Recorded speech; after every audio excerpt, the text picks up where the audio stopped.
For centuries, a really powerful idea has been hiding in plain sight. In ancient scriptures, the heart was always described as the center of understanding, of perception, even wisdom. And, well, we kind of thought it was just poetry. But what if it wasn't? What if cutting edge science is only now catching up to this ancient knowledge?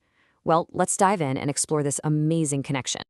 It all starts with this one single, kind of mind blowing fact from modern physiology. We've always been taught that the brain is the command center, right? It's sending all the orders down to the body. But the data? It tells a completely different story. There's a massive highway of information going the other way. The heart is constantly talking to the brain. And this, of course, raises the central mystery. If the heart is communicating so much, what on earth is it saying? And maybe more importantly, is the brain really in charge? Or is it just listening to a deeper wisdom? This question is going to take us from modern labs all the way back through 1,400 years of history. So first up, we're going to explore this hidden signal, this completely counterintuitive flow of information that has forced scientists to rethink, well, pretty much everything they thought they knew about where our feelings and our thoughts actually come from. See, long before we could measure electrical pulses or anything like that, ancient scripture was making a really bold claim.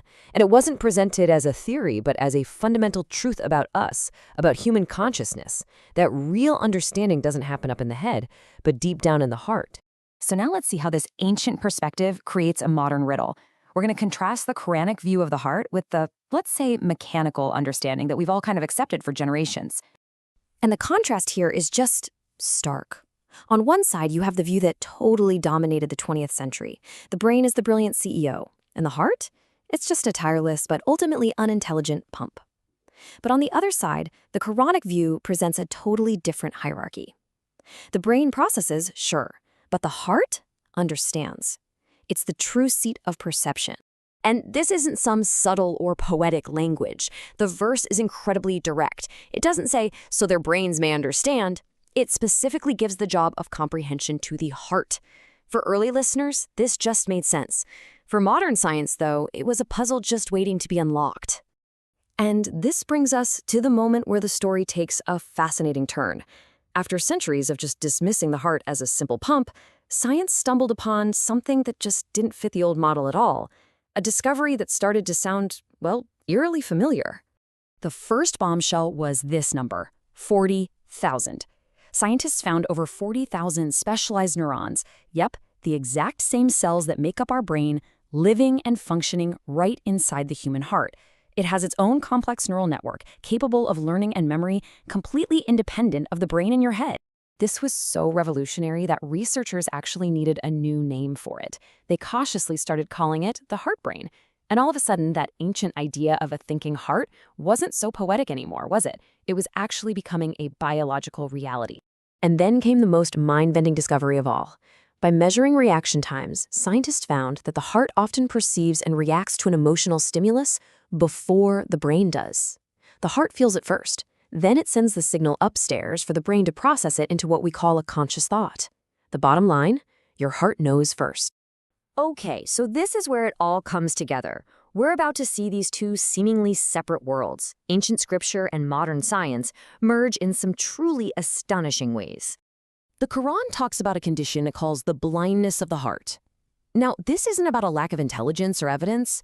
It suggests a person can see all the facts clearly, yet completely fail to grasp the truth because their primary organ of perception, the heart, is malfunctioning.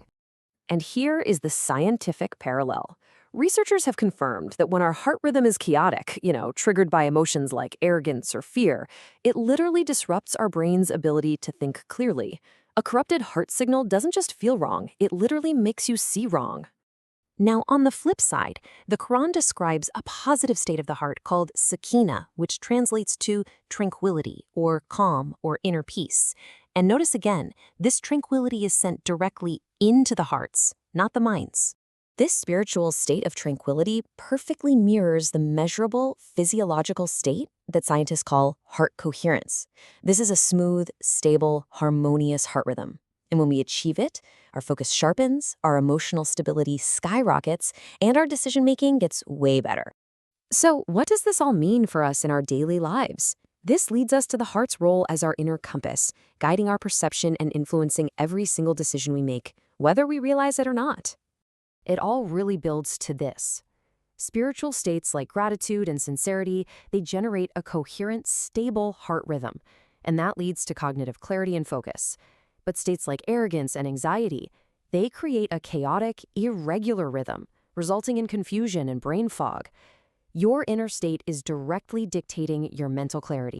This brings us to the Islamic concept of niyyah, or intention. It's this powerful idea that the true value of any action is determined by the hidden motive in the heart. And what science is now suggesting is that this isn't just an abstract idea.